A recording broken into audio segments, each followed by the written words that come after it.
My name is Daps, aka Flex God Daps. I'm a director.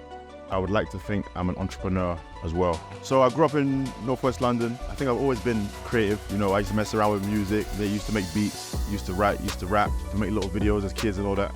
So I've always had that creativity in me. But my primary focus back then was playing basketball. That took me to America, where I played in college over there. So my main videos were for me as the artist. So when I was in the UK, no one was really messing with me like that. I took my talents across the seas.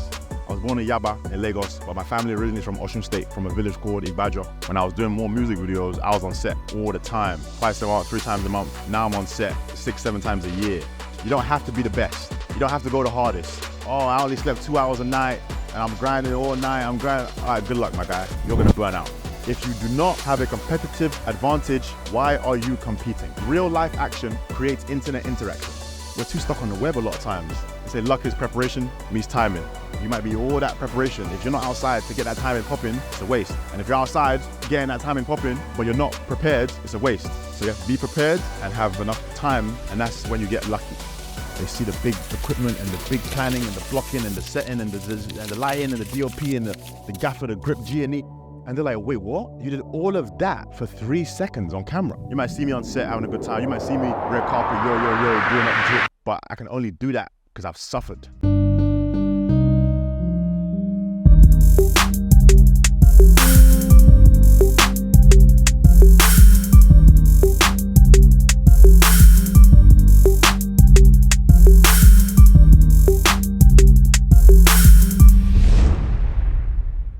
My name is Daps, aka Flex God Daps. I'm a director, I am a creative in general, and I would like to think I'm an entrepreneur as well. So I grew up in Northwest London. I think I've always been creative. You know, I used to mess around with music. They used to make beats, used to write, used to rap, to make little videos as kids and all that. So I've always had that creativity in me. I've got all the siblings that are in the creative fields, but my primary focus back then was playing basketball. So initially I was playing ball, age probably 10 or 11. And then that took me to America, where I played in college over there. But throughout the whole time when I was in college, I was still making music. So people would come to my dorm room, they would record there. I would help them engineer, I'd mix the music, make beats, all that. So the whole time I was playing ball, I was always doing something creative as well on the side. When I realized that I wasn't going to the league, that's when I, started setting my sights on the next phase of my life. Definitely started out in London, went to America, came back to London, and I say that's when I really started working in the industry properly. Through my brother first initially, Luti Media. I learned the ropes over there. Just had to take my life into my own hands really. So initially I was producing, and for those that don't know, that's more like project management. Then I took that, I learned the ropes that way, learned how to do all the back end stuff, the budgeting, production, but I realized that wasn't really my forte. But I was producing 4 directors. So I was looking at them like, I could do that. Switched over from producing to directing, but that was a whole new discipline and took a while to get that ball rolling. So my main videos were for me as the artist. So I self-directed my own videos. But other than my videos for myself, I would say I did videos for probably 4 or 5 artists in England. I did a video for Priya Kalidas featuring Scorcher. Did a video for John Gallagher. A video or 2 for Dappy. I did a video for Dark Boy, sorry. That's it, really. When I was in UK, no one was really messing with me like that. I took my talents across the seas. Music has always been a big part of my life. I remember playing NBA Live 96 in 1997 on PS1. I was small, kid. I remember playing that, and Jay-Z, Reasonable Doubt, is playing in the background. I remember listening to Dog Pound, Snoop, Dr. Dre. All of these artists had an influence in how I approached, whether it was live, fashion, music, etc. So yeah, music has always been a part of my journey. So me making music wasn't some weird thing or some like left field thing. I've always made music, I feel like, since I was, even like before playing basketball. It's always been a part of the journey. I was born in Nigeria. I was born in Yaba in Lagos, but my family originally is from Osun State, from a village called Ibajo. I didn't spend that much time in Nigeria. I spent maybe like my first 3 or 4 years there. And I went back and forth between Nigeria and London for a couple of years. Then I was probably from London from age 6 onwards. So my time in Nigeria wasn't like, I didn't do that whole boarding school thing or the whole secondary school thing. But I remember going to, what do you call it, nursery maybe? Yeah, maybe nursery or reception in England, I guess preschool in America. So I did a bit of that. Primary schools in London. I went to primary school in Essendine, which is in Maida Vale. Then went to Dulles Junior, which is in Mill Hill. Then I went to Hendon School for secondary school, GCSEs and all that. Then after that, I went to Harrow Weald for college for a year. So that was up to what, age 17? 1 year? Yeah, 17. 17, I went to America for the first time. So high school in America finishes at 18. High school in England is at 16. So England, we do high school till 16. Then we do 2 years A-levels. I don't know what it is anymore. Back in my day, it was A-levels. A-levels till 18. Then we go to university at the same time. But America, they do high school to 18. So I did 1 year of high school there when I was playing ball in Connecticut. I was in the middle of nowhere on a farm. I went from Grand Park, I went from the block to a farm. Like a farm. Cows, chickens. There was real beef. Chicken hawks catching the chickens. The foxes are catching the chickens. Coyotes is beefing the chickens. You might come home, chickens is dead. Coyotes is outside. This is real. Eagles, chicken hawk. Bro, chicken hawk, like it's a Disney cartoon. So, you know, there's cows, there's mice in the basement. I'm thinking, what is, bro, knee-high snow, bro. Shoveling the driveway. I was there for a year. Then I went to college. I went to university in North Carolina. I was there for 4 years, but I only played 2 years there. I got my bachelor's there. But since I only played 2 years, I was injured for 2 years. I had 2 years left to play. So I transferred to my second uni in Kentucky. And then I got my master's there as well. And then that's my collegiate and basketball life. So it ended in Kentucky. And then that's when I started getting into more of the professional creative field through my brother. I would say in the classroom, I was the kind of child that applied himself to the stuff he cared about. And the stuff that he didn't care about, I didn't apply myself as well as I should have. Looking back on it, I wish I would have applied myself more in all facets and all fields, because you don't know what lessons you're gonna get out of anything you do. The most mundane thing or the most irritating thing or the thing that you don't think is gonna be your catalyst in your change might end up being quite important in your life. And not only that, it's good practice to approach things in a certain way. There's things that you have to do and things that you wanna do. If you have to do it anyway, you can't get out of it. If you can't get out of it, you might as well go full throttle and give it your best. So luckily for me, I was also smart. So the things that I wasn't so interested in, I still got by. I didn't fail anything. I was a jokester. I was always very, very sarcastic. I wasn't a class clown, but I was definitely a jokester. I believe in keeping the inner child in you forever, or as long as you can anyway. I feel like kids are curious. Kids are like sponges. Kids are quick learners. Kids have this like tenacity to just pick up stuff quickly. And then also kids are dreamers. Kids don't know what's not possible. So as a kid, you don't know it's unlikely to be prime minister or president. You don't know it's unlikely to go to the league and play ball. You don't know that it's unlikely to be a superstar. You don't know that it's unlikely to be a NASA scientist. It's not unlikely as a child. As a 6-year-old, 10-year-old, it's not, you don't know stats, you don't know probability, you don't know life comes at you fast, you don't know none of that. All you know is sweets and who's the fastest runner. That's all you know. Who's the fastest runner, who's the best fighter, and who can play video games the best. That's it. It's nice having that ignorance, idealism as a child. Keeps you that, you know, I think that youthful energy is very important for people. I think it can help you out in your later stages. I think when we get older, we become so jaded. When we get older, we become so skeptical. But as a child, it's like anything is possible. And you're also fearless. I used to go to like the airport as a child. There was no fear of flying. All you thought about was getting from A to B. Now as an adult, I'm not scared of flying, but now you know about, engines, and you heard about this thing, and what could happen here? You start analyzing stuff. As a kid, all you know is the best. So yeah, it's definitely important to keep it in you. A typical day in the life for me depends where I am. And it depends if I'm on a shoot or not, because I'm not on set that often anymore. When I was doing more music videos, I was on set all the time, twice a month, 3 times a month. Now I'm on set 6, 7 times a year. So now my schedule has changed where I'm not so go all the time. But my time is now used for other projects in the non-film space or in projects that are related to the film space that are taking longer to do, i.e. TV and film development. So whereas a music video might take a week or 2 to produce and get shot, TV show or a movie might take you a year, 2 years, 3 years, 5 years. I'm working on a TV show idea right now that I started in 2015. Some Squid Game shit. You know, where I'll start, I'll stop, I'll put it down, I don't like it, I love it, I'm tired, start again. I'm busy doing this project for 6 months, come back to it. So it takes a while, it's not 9 years straight, you know? So now my day, I would say typical day for me is not typical. It depends what I'm doing. So, but I try and get a few workouts in a week, try and eat decent, try and travel when I can. We're in beautiful Accra right now on a whim. So that's very important to me. So for me, it's not like a typical day. I try and make it like a continuous quarter or a continuous biannual thing where it's like, all right, cool. Let's just try and keep up with this, try and make this, pay these bills, and aim for that in the next quarter or the next half of the year, you know? Maybe I should rephrase my last point about I'm not as busy as I was. I'm not as busy as I was in terms of the amount of times I'm on set. I'm still very busy because I'm doing other projects as well. I'm doing entrepreneur in this field, I'm doing entrepreneur in that field. So I am quite busy, just not necessarily on set all the time. Characteristics or the disciplines that I've kept true that have got me to this place is taking care of my mental health. Thank God, knock on wood, pause. I don't recall ever having any issues with depression, anything like that, nor do I want to. So I'm gonna look after myself. So number one is paramount is take care of yourself, have a good work-life balance, and do the things that make you happy. Find your hobbies, whether it's walking. I go for walks now. I'm an old man now. I walk around my neighborhood, say hi to my neighbors. You know what I mean?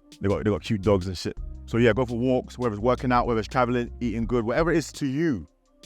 So I found the stuff I like to do. It's quite simple. So that keeps me happy and motivated. I enjoy my life. I enjoy living good. So I want to keep on doing that. So I have to keep up things that will help me achieve that. And then thirdly, I want to take care of my family and my friends whenever I can. That's a motivating aspect. But I'll say in terms of like specific disciplines, having that spirit of delayed gratification and consistency. You don't have to be the best. You don't have to go the hardest. You don't have to do, you see all these guys on the internet. I only slept 2 hours a night and I'm grinding all night. I'm grinding. All right, good luck, my guy. You're going to burn out. But consistency is more important than who goes the hardest all the time. Now, it's great to go hard. Pause. But do what you can to the best of your ability. But more importantly, do it for a long period. The guy or the woman that does it for 4 years, 5 years, 10 years is going to beat the person that was amazing for a year every single time. So I'll say consistency and knowing that delayed gratification is a part of life. So for someone that's in the creative industry, director, i.e., that wants to level up their game, level up their clients, level up their workload onto bigger and better projects, I would say a few things. The first thing I would say is, what is your USP? And that's not in our sector, that's in every sector of entrepreneurism. What is your unique selling point? If you do not have a competitive advantage, why are you competing? Why? Are you the hardest worker? Are you the friendliest? Are you the cheapest? Most expensive? Best value for money? What is it? The coolest ideas that you need to find your USP, your voice, and hammer that home, beat that dead horse. Basically, look, you can't please all the people all the time. And you can't be that bandwagon person that's just hopping on trends.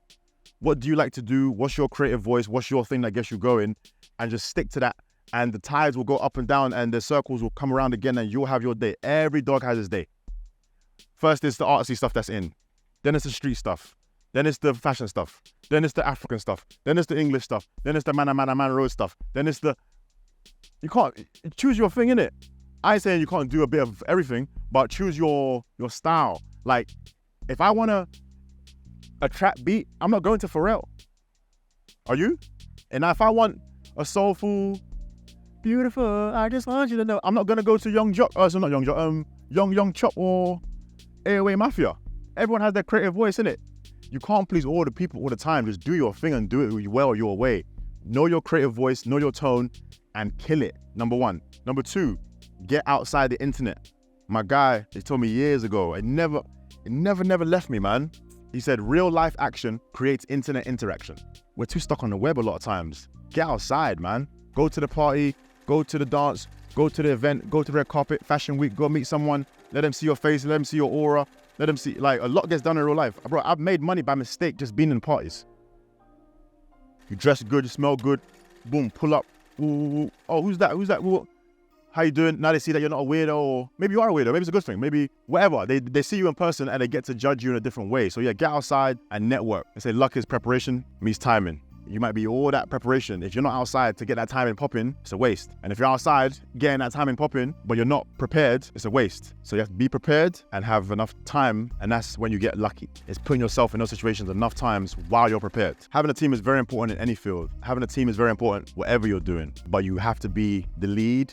You have to be self-motivated. You can't be waiting for anyone to hold your hand. You can't be waiting for no charity. I tell people all the time, it sounds harsh, like I'm being crass or I'm being flippant or anything. I'm not. I'm just trying to help people out. No one cares. Everyone cares about themselves. And a few people care about other people.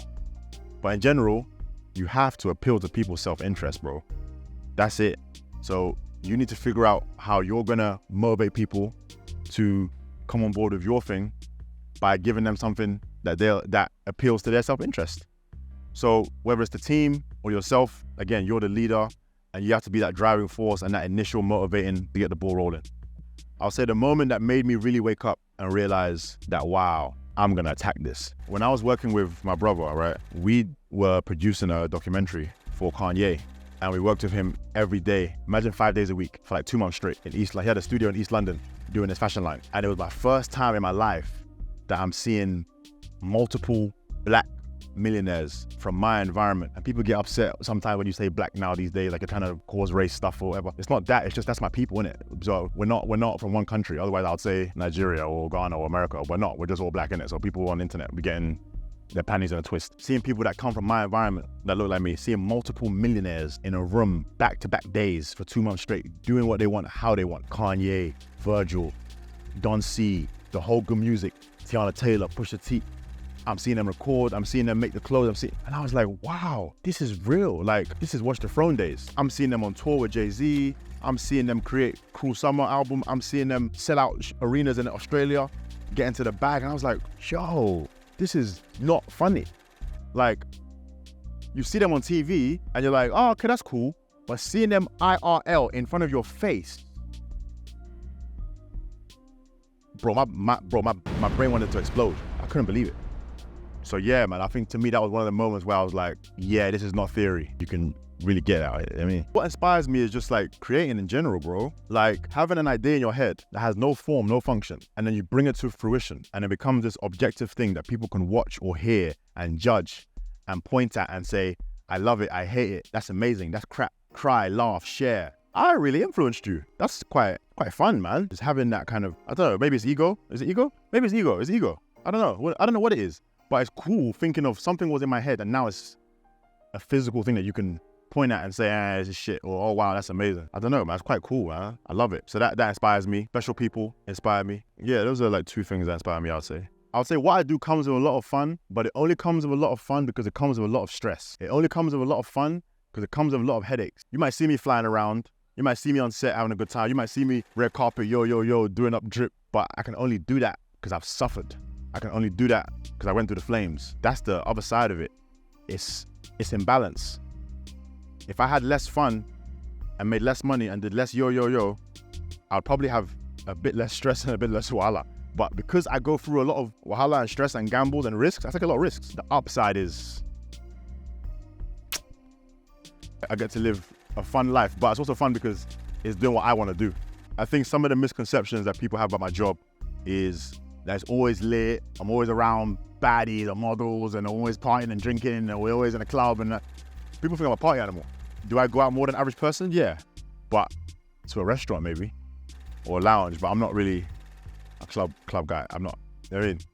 So people think I'm always hard partying and I'm not, number one. Number 2, they think the job is all fun and games. They don't know how intricate it is to make a 3-minute video or a 1-minute commercial.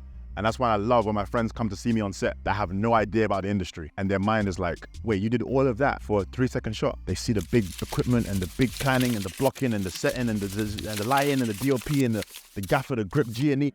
And they're like, wait, what? You did all of that for 3 seconds on camera? And they're like, wow, I really respect this because I just thought it was just shoot, turn up and go. Nah, it's a lot of planning.